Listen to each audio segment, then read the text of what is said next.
नमस्कार। आज की डीप डाइव इस सवाल पर है, क्या डायनासोर वाकई वापस आ सकते हैं? हमारे पास इस पर काफी शोध सामग्री है।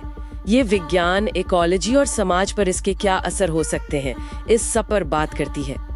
तो चलिए देखते हैं। जैसे जुरासिक पार्क जैसी फिल्मों में दिखाते हैं कि एम्बर में फंसे मच्छर, उनसे पुराना डीएनए मिल सकता है। लेकिन साइंस क्या कहता है इस पर?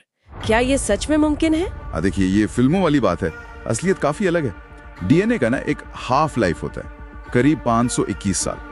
मतलब इतने टाइम में उसके आधे बॉन्ड टूट जाते हैं। अब आप सोचिए, 6.5 करोड़ साल, इतने लंबे समय के बाद तो डायनासोर का कोई काम का डीएनए बचने की उम्मीद लगभग शून्य है।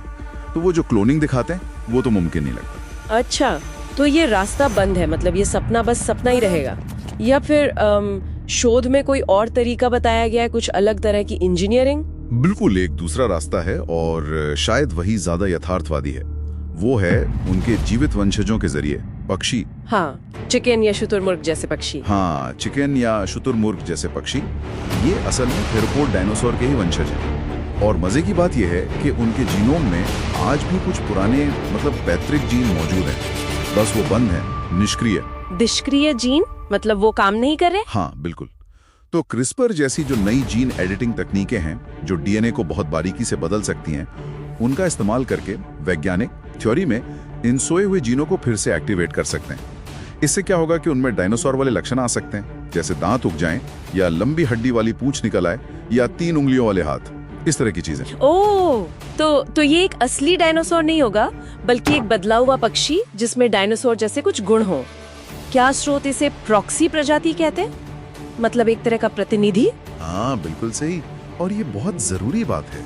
स्रोत इसे डी एक्सटिंक्शन यानी विलुप्त प्रजाति को वापस लाने से ज्यादा इसे निर्देशित विकास मानते हैं, कंट्रोल्ड एवोल्यूशन जैसा। और एक दिलचस्प बात और है, ऐसी बनाई गई प्रजाति शायद इंटेलेक्चुअल प्रॉपर्टी कानूनों के तहत पेटेंट भी हो सकती है। क्या बात कर रहे हैं? पेटेंट मतलब कोई कॉर्पोरेशन वो कानूनी तौर पर इन डायनासोर्स का मालिक बन सकता है? हाँ, ये एक संभावना है जिस पर स्रोत इशारा करते हैं। ठीक है, मान लीजिए ये प्रॉक्सी डायनासोर्स बन भी जाते हैं। वैज्ञानिक बातें छोड़कर हमारी आज की दुनिया पर क्या असर पड़ेगा इसका?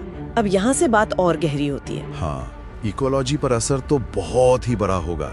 जरा सोचिए, सैरोपॉड्स जैसे विशाल शाकाहारी 30-50 टन वजनी, वो आज के माहौल को पूरी तरह बदल सकते हैं।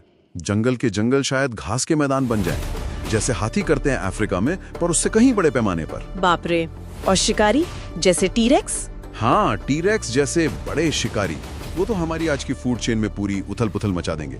वो शायद हिरण का शिकार करें, मवेशियों का, और जो हमारे आज के शिकारी हैं जैसे भेड़िए, भालू, उनसे सीधा मुकाबला होगा। इससे इकोसिस्टम में ऐसे असर होंगे जिनकी हम कल्पना भी नहीं कर सकते। इसे ट्रॉफिक कैस्केड कहते हैं, एक बदलाव से पूरी चेन पर असर। लेकिन एक सवाल और है, क्या वो आज की दुनिया में जी भी पाएंगे? माहौल तो बहुत बदल गया है मेसोजोइक युग से। ऑक्सीजन लेवल, पेड़ पौधे, ये एक बहुत बहुत बड़ी चुनौती है। स्रोत इसे पारिस्थितिक असंगति कहते हैं। आज हवा में ऑक्सीजन कम है, पौधे बिल्कुल अलग किस्म के हैं, और आज की बीमारियां, उनके खिलाफ तो उनमें कोई इम्यूनिटी होगी ही नहीं। और एक और डरावना खतरा है, पुराने टिश्यू से कोई सोया हुआ वायरस या बैक्टीरिया निकल आए, मतलब पैलियोपैथोजन। ओह, जैसे कोई प्राचीन महामारी। हाँ बिल्कुल, जिसके लिए हम इंसानों में कोई बचाव ना हो, ये बहुत विनाशकारी हो सकता है। जाहिर है, फिर तो इंसानों को कुछ करना पड़ेगा। सिर्फ डर और हैरानी से तो काम नहीं चलेगा। समाज कैसे बदलेगा? समाज में एक तरह का मनोवैज्ञानिक शॉक लगेगा, डर भी होगा और जबरदस्त आकर्षण भी। फिर सवाल उठेगा, इनको कंट्रोल कौन करेगा? सरकारें या प्राइवेट कंपनियां? क्या इनका मिलिट्री इस्तेमाल हो सकता है? हमें शायद अपने शहरों को, इंफ्रास्ट्रक्चर को डायनासोर प्रूफ बनाना पड़े। बड़ी बड़ी दीवारें, बाड़े, हो सकता है बहुत बड़े हाई टेक बहिष्करण क्षेत्र बनाने पड़े, जैसे जुरासिक रिजर्व टाइप। और पैसा, अर्थव्यवस्था का क्या होगा? सिर्फ टूरिज्म ही बढ़ेगा? देखिए, 2 पहलू हैं। एक तरफ तो शायद खरबों डॉलर का डी एक्सटिंक्शन टूरिज्म खड़ा हो जाए, लोग देखने आए। लेकिन दूसरी तरफ खेती बर्बाद हो सकती है, बीमा कंपनियां दिवालियां हो सकती हैं। इनको रोकने, नुकसान की भरपाई करने का खर्चा वो शायद कमाई से कहीं ज्यादा हो। और ये पैसा कहां से आएगा? शायद जो पैसा आज हम असली जानवरों को बचाने में लगा रहे हैं या दूसरी जरूरी जगहों पर, वो यहाँ लग जाए। स्रोत इसे जुरासिक डिवाइड कहते हैं। अमीर और गरीब देशों के बीच फासला और बढ़ सकता है। और इन सब के बाद आता है सबसे बड़ा सवाल, नैतिकता का, एथिक्स का। स्रोत क्या कहते हैं इस पर? सिर्फ इसलिए कि हम कुछ कर सकते हैं तो क्या हमें वो करना चाहिए? हाँ, यही सबसे बड़ी दुविधा है।